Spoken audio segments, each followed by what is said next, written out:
This is the continual evolution of the East Coast beat. Um, Tonight will be a little bit of storytelling. Years ago, there was a character I used to write about, Tat Tat. And Tat Tat was basically this young teenage boy. The setting was jungle, like the Vietnam era, but I wouldn't. It wasn't necessarily. It was the basis of the story was that the CIA was still operating in Vietnam and present day, and at one of the fire bases, I had introduced this sergeant. I can't remember what I used to call the sergeant, but he was a new guy, pretty, still pretty much behind the army, and he was brought to this field base, and he was supposed to meet Tat Tat, and Tat Tat was going to take him out, and introduce him to the locals and stuff like that. That was one of the things that Tat Tat would do, and Tat Tat was basically this little like 13-year-old Vietnamese boy that would come from the monastery. He had been orphaned, and because the war was still going on, so he had been orphaned, and the monks had picked him up, and now he would work with the U.S. military and the CIA, and he would take the soldiers out and basically escort them around. But in the jungle, there was a evil spirit, and the evil spirit would haunt it. Because there had been so much war in these beautiful places, that evil spirits would haunt the jungles now, and they would hunt down the soldiers engaged in this war. And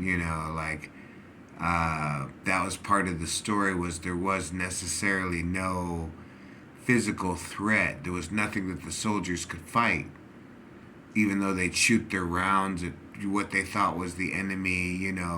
There was nothing to hit. The enemy was simply a concept, a mass illusion, that death was just simply upon them. You know what I'm saying?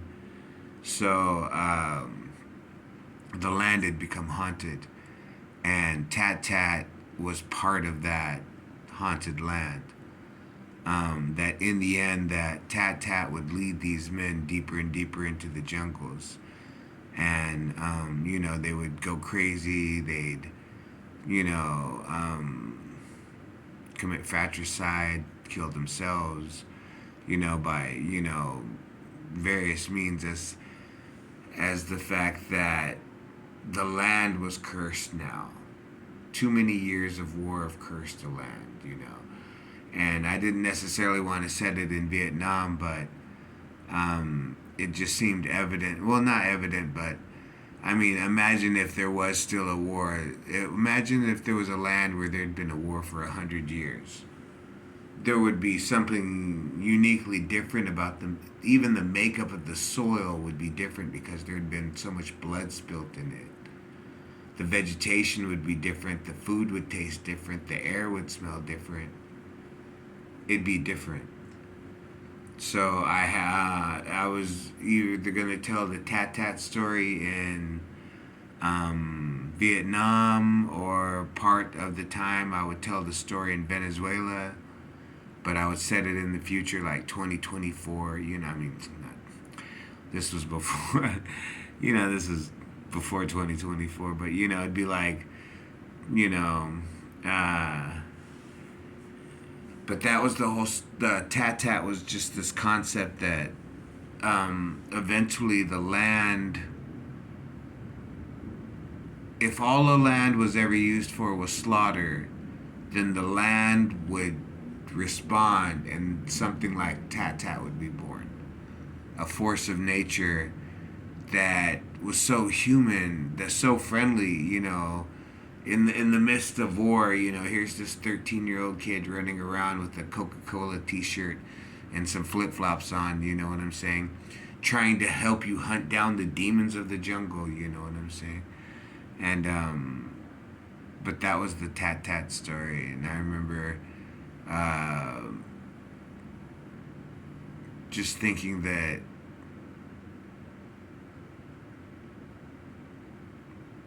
um, the freedom that it would be, like, if the land had to take a predator, if the land had to come up with a perfect predator to hunt armed men, why not a 13-year-old boy with a rifle that shouldn't be there? You know what I'm saying? you know? Anyway, quick storytelling. For Xmas coming up.